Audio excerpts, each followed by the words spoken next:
We were not built to lead from fear, pressure, autopilot thinking, or even other people's expectations. I am Lucas Sherrod, and this is the Uncaged Leader. Practical tools, real conversations, and the freedom to lead like yourself. Let's get uncaged. You think that you're objective, and here's the truth. You're not. None of us are.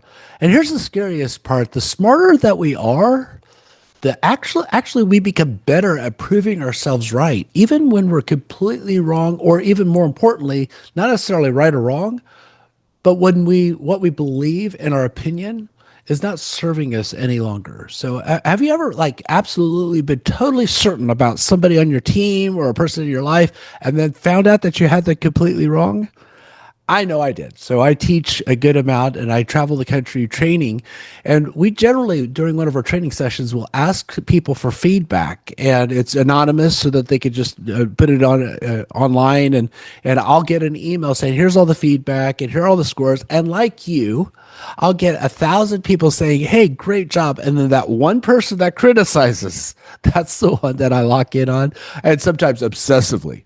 And because I have a strong history of rejection and being disappointment, it's very easy for me to crank into the mode of I'm being rejected. They don't like me. They don't approve of me. I know that I'm like many of you listening today.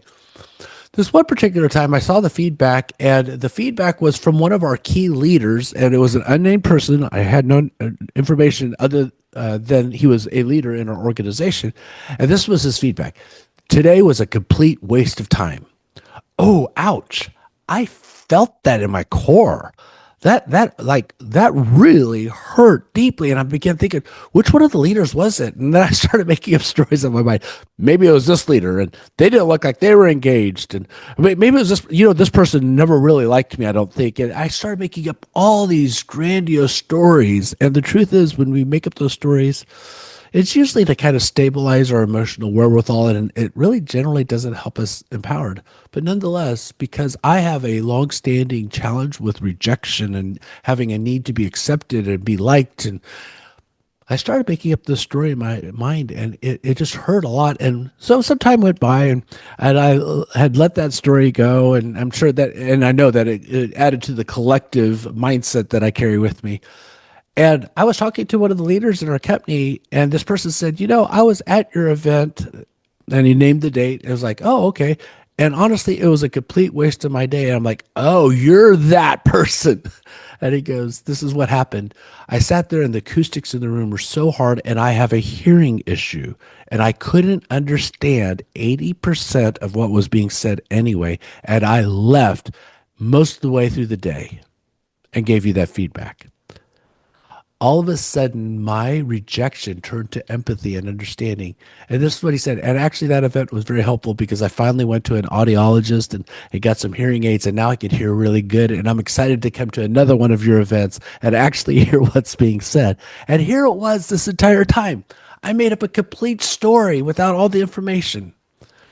Isn't that the way our brain works? Something happens. We have a reaction that's based upon our past, and we're convinced that we're right. And once we start making up a story, we start actually seeking evidence.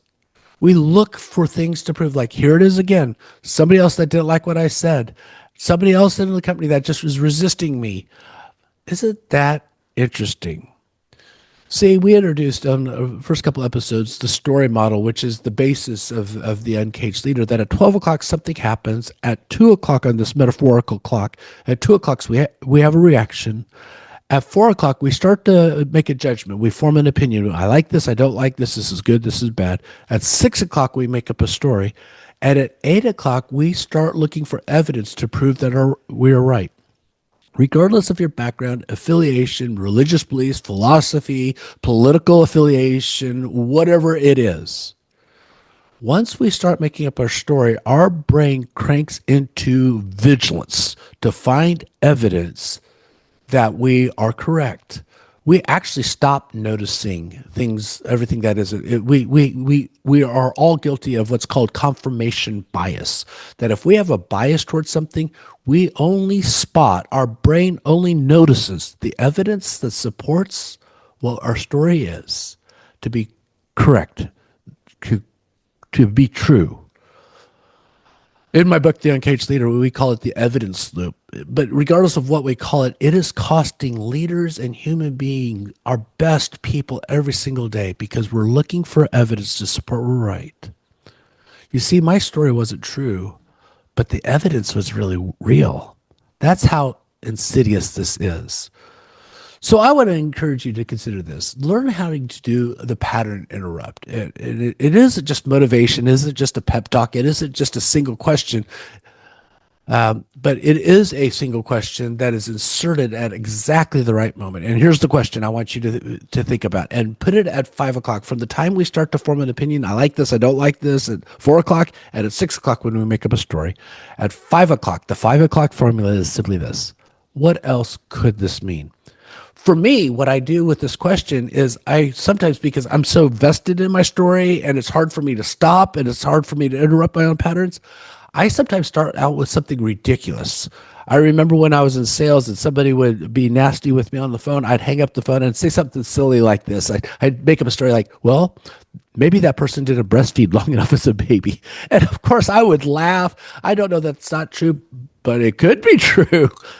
And it would reset me internally. But when I start, what else can it mean? I might start with something ridiculous just to get myself, well, what else can it mean?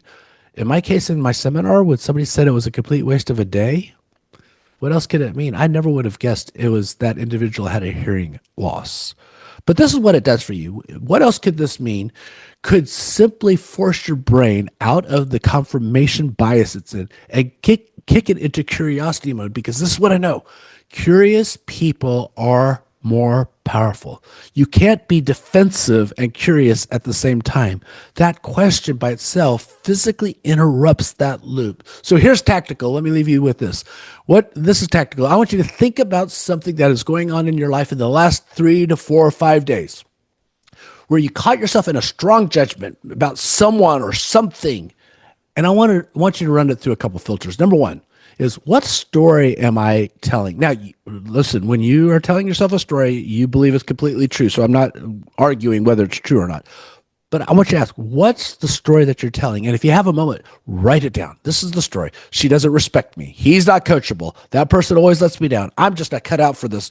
It's my personality. Whatever. What's the story that you're telling? Write it down. Be clear. Number two, filter it through. Now, what's the evidence I've been collecting? Maybe you're in sales and you've gone through a string of bad luck. It's like, gosh, I always get rejected. Maybe it's that you've had this conversation with an employee over and over and over again. I want you to list out, what's the evidence I've been collecting? And then number three, this is the power question. What else could this mean? And I want you to force yourself, very intentional, generate at least 3 alternative explanations, not to replace the story, maybe just to hold on to your story just a little bit more loosely. You see, the goal isn't always to arrive at a better story. The goal is just to simply stop letting the first story win by default. This is the first step in becoming uncaged. And as we develop this muscle, I believe we get thrust into the world of unlimited possibilities. I'd encourage you to try this today. Give me some feedback on social media. I would love to hear from you.